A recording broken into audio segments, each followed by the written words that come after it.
Assalamualaikum warahmatullahi wabarakatuh. Selamat siang menjelang sore. Bertemu kembali dengan saya Ajis. Pemirsa, hari ini saya hadir di Persulukan Selandia Salam bersilaturahmi bersama dengan Tuan Guru Batak. Assalamualaikum. Waalaikumsalam. Beliau ini adalah sosok ulama yang sangat dikagumi, khususnya di Kabupaten Simalungun dan Sumatera Utara.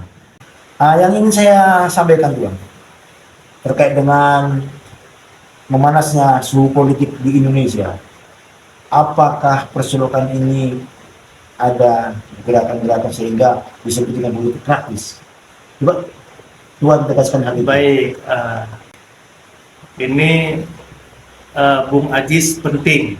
Ini harus kita jelaskan ke publik. Benar bahwa salah satu keberkahan pondok kita ini dikunjungi para tokoh-tokoh, para pejabat, para politisi, mulai dari presiden sampai kepada masyarakat paling bawah itu hadir di tempat kita ini. Kita syukuri ini bagian dari keberkahan. Tetapi apakah pondok Persulukan ini berpolitik atau berafiliasi atau ikut berpolitik praktis? Kami dengan segala hormat menegaskan bahwa kami ini diatur oleh adab.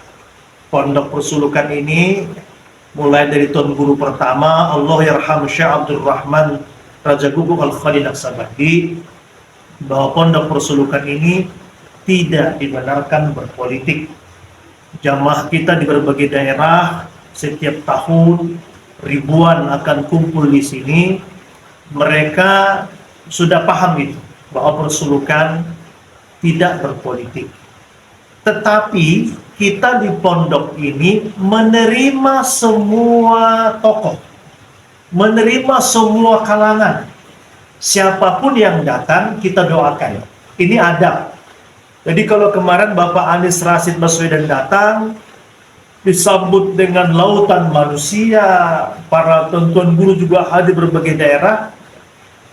Ini respon batin, ini respon seketika, bentuk simpatisan dari para jamaah, para tuan-tuan guru yang hadir. Dan apa yang menjadi hajat beliau kita doakan. Kita doakan, karena tempat di sini tempat kita berdoa.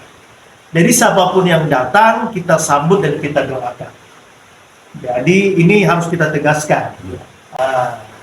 Jadi intinya, Tuan, seperti yang Tuan Guru tadi sampaikan, bahwasanya Pondok Persulukan Selandia Salam tidak berpolitik. Tidak berpolitik. Dan tidak mengarahkan ke salah satu calon. Tidak mengerahkan kepada salah satu calon, tetapi diberi kebebasan untuk kemudian memilih siapapun. Dan tentu kalau mereka nanti para jemaah bertanya kepada saya sebagai pimpinan pondok, sebagai tuan guru, setelah istikharah kita akan sampaikan mana yang terbaik dengan mengharapkan ridho Allah. Tetapi kita tidak bisa membatasi siapapun tokoh kemari. Jemaah kita itu kemudian simpatik dan mereka menentukan pilihan ke sana. Macam kemarin Bapak Anies datang, jemaah itu simpatik, para tuntun guru juga simpatik. Itu biarlah publik yang membaca situasi. Intinya Tuan Guru bersama Persulukan tidak berpolitik. Selanjutnya begini, Tuan. Ya, politik ini memang salah satu yang dinamis. Artinya apapun ceritanya, yang namanya berpolitik itu pasti ada hal-hal negatif dan ada hal positif. Terkait dengan Pilpres, Tuan, bagaimana doa dan harapan Tuan dengan Pilpres yang 2024 segera akan dilaksanakan? Baik, yang pertama kita berdoa semoga pemilu ini, baik Pilpres dan pemilu legislatif dan pilkada berikutnya yang akan serentak, berjalan dengan aman, lancar, damai, bermartabat, jujur, adil, terbuka, dan penuh dengan demokrasi. Itu yang pertama kita doakan. Benar-benar berjalan dengan aman, adil, damai, terbuka, dan demokratis. Yang kedua, siapapun nanti yang terpilih, mari kembali untuk bersatu. Mari kembali merekatkan persatuan. Yang kalah dirangkul, yang menang merangkul, bahwa kita ini satu anak bangsa. Bagaimana potensi yang berserakan dirajut kembali, tidak terpecah, tidak dendam, dan lain sebagainya. Dan mungkin saya berpesan kepada presiden yang akan datang agar mampu melanjutkan, memperbaiki, dan memberikan yang terbaik dari pembangunan-pembangunan yang selama ini terjadi. Artinya kita berharap presiden ke depan mampu menjadikan Indonesia lebih baik, lebih transformatif, dan terutama soal kemakmuran, keadilan, pemerataan, pembangunan, ekonomi, kemudian bahan makanan, sembako, bahan pokok, terutama itu, pendidikan, kesehatan, dan lain sebagainya. Dan tidak kalah pentingnya adalah merawat kerukunan, merawat keragaman, kebinekaan, persatuan kita. Kita harus rukun dan damai, karena kita bangsa yang besar. Saya kira itu. Ya Tuhan, jadi penyampaian Tuhan ini sangat luar biasa Tuhan, sehingga nanti di Pilpres 2024 tidak ada gejolak.